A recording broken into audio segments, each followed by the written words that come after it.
everybody, welcome back to Bare Ice. So, 2022 European Figure Skating Championships took place this past weekend. I'm going to take a quick look at the women's event. Couple of surprises here, which is good. It's always good to have it be a little unpredictable. The women's event has gotten very predictable, so when things are a little different, it's actually kind of fun. But overall, pretty good competition. Let's get into it. Coming in first, getting the gold medal, Kamila Valieva of Russia.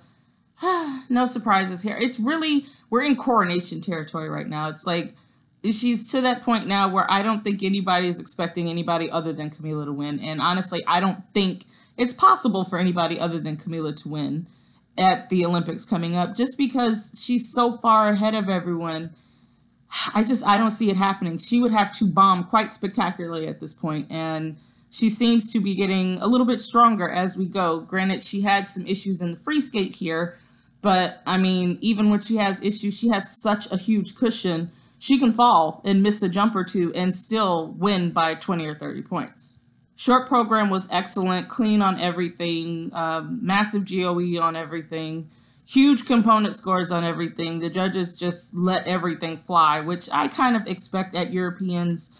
I'm kind of expecting it in Beijing as well. I remember back in both 2014 and 2018 heading into the Olympics, for Yulia Lipnitskaya, she ended up getting some of her best scores at Europeans right ahead of the Olympics. And then same thing for Alina Zagitova in 2018, right ahead of Pyeongchang Olympics. She ended up getting massive, huge scores, like broke 80 for the first time in the short program. It's kind of setting the international scores up to go through the roof even higher at the Olympics. So I'm expecting some ridiculous scores, but that's expected.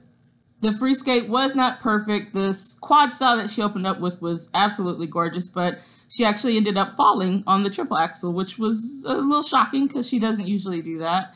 And then she had a bit of a wonky landing on one of her other jumps. I think it was the quad toe triple sow. Had a bit of an issue there, but I mean, even when she has mistakes, she's still landing multiple quads and all the triples, and then all the elements are beautiful. So she's losing points, but it's not enough points to actually make a difference. Here, she still ended up scoring over 168, almost 170 points in the free skate. Easily won this one by a mile. Like, I don't see it happening. I don't see anybody beating her. I really don't. But I am kind of happy she made a mistake here. It's a lot of pressure to have to come out and be perfect every time.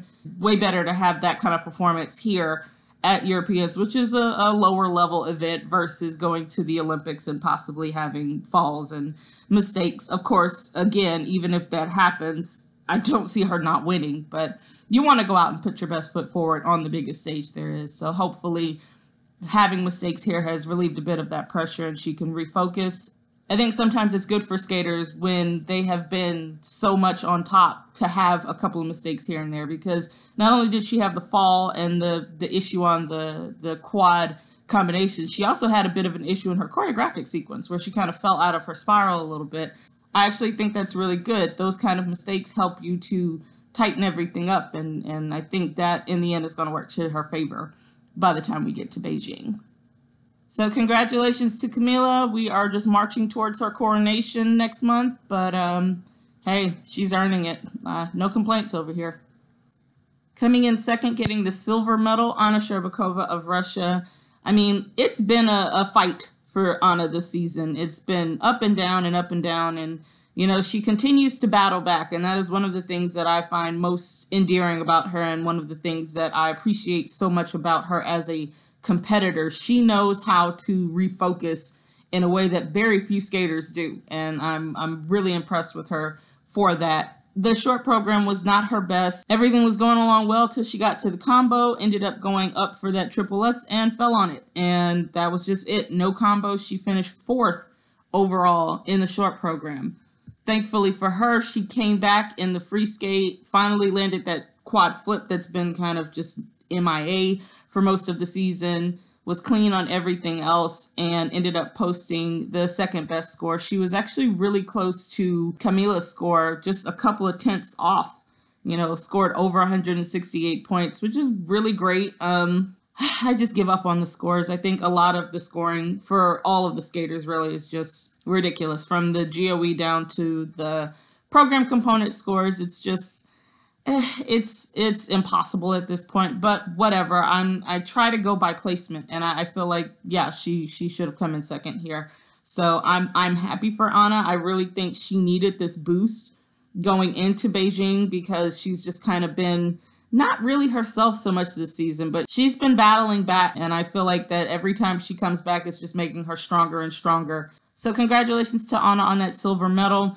Like Kamila, hopefully she got some of these jitters out of her system. She definitely does not want to be fighting herself out of a hole in Beijing. There will be more competition, and it might not be as easy to get herself all the way back up to second place if she makes those kind of mistakes at the Olympics. So best of luck to her, and congratulations on the silver medal. Coming in third here, getting the bronze medal, Alexandra Trusova of Russia. You know, more of the same on this triple axel in the short program. That thing just does not want to work. And it's getting to the point now where I'm wondering, isn't it just smarter to go for a clean double axel? I mean, she's getting around. She's getting the jump around, which means she's getting the base value for it, but with the fall, she loses half the base value minus another point. So she's only getting 3 points when all is said and done for the jump. Whereas if she were to do a clean double axel, a big clean double axel, she'd probably get over 4 points for it. So it's not making that much of a difference, but it is different in terms of the cleanliness of the program. If she can get through it without falling, if she has a clean program, it looks better than a program with a fall. But you know, I know she swings for the fence, so that's probably going to continue happening. Everything else in the short program was good. You know, unfortunately for her, it wasn't her best, so she finished third overall. But as we know, Sasha's bread and butter is the free skate with all the quads. Unfortunately here, definitely not her best. She opened up well with 2 quads, quad flip, quad sal, but then for her quad toe, and her quad toe honestly used to be her better quad. I've noticed she's been missing it. I don't know. She just kind of crumples down on the floor. She used to have really, really good quad toes, but had a quarter turn landing and a fall here. Went for a quad Lutz, under rotated it pretty badly. Actually ended up getting a downgrade on it as well as a fall there. And then had a triple Lutz, triple sal combination that also got negative GOE. So she lost a lot of points this time around. Dropped a level in her step sequence as well. You know, unfortunately for Sasha, I see a lot of the growth that she was showing towards the early part of the season is kind of gone. The short program I was really excited about because she was doing way more performing. Now it comes in little bitty flashes, whereas before it was a bit more consistent with the way she was trying to emote the program and really perform it. Now it's just little flashes here and there. And of course, the free skate has its moments where it could really be good. It has those moments for her to shine on the performance side, but she's locked into the jumps right now. So the program component scores are taking a bit of a nosedive, which they should actually be even lower than they are. Hopefully they can try to get her to focus on some of the non-technical side of things, because she really needs to up that component score if she's going to try to compete for silver, especially if she's having issue with the jumps. When the jumps go, there's not a lot left. She's just skating and jumping. She can bring that performance to it, but it just doesn't seem like they're trying to push her in that direction anymore. And that kind of sucks, but I mean, it's kind of what I've come to expect at this point. But either way, congrats to Sasha on her bronze medal. And like the rest of the skaters, good luck to her heading into Beijing next month. As for everybody else, Luna Hendricks of Belgium had a wonderful short program. And I mean, it was shocking to everyone to see the judges actually do the right thing and put her in second place in the short program. She came out and skated cleanly. All of her elements were gorgeous, level 4s on everything. And considering that both Anna and Sasha had errors in both of their programs, I think most people were still expecting Luna to still finish behind both of the Russians. So when she ended up in second place, I mean, her reaction in the kiss and cry was pretty much everybody else's, because it's just, we get to this point where you don't expect anybody else to beat the Russians, even when the Russians have mistakes. It's just kind of, it's where we are. They are in a different scoring bracket than everybody else. Some of it has to do with talent. And I would say, honestly, the only person that really applies to is Valieva. but a lot of it has to do with politics and positioning. It's unfortunate, it's unfair, and I mean, Luna's reaction to it speaks volumes, and then her words after was like, we know where we stand when it comes to the Russians. They're kind of up here, we're down here. It's true in some cases, but in other cases it's not. And this was a case where it was a not. She definitely deserved to be second. And I would argue that the other girls probably should have been a little bit lower. So I was really happy for Luna to get the second place in the short program. Unfortunately, she had nowhere near that kind of success in the free skate.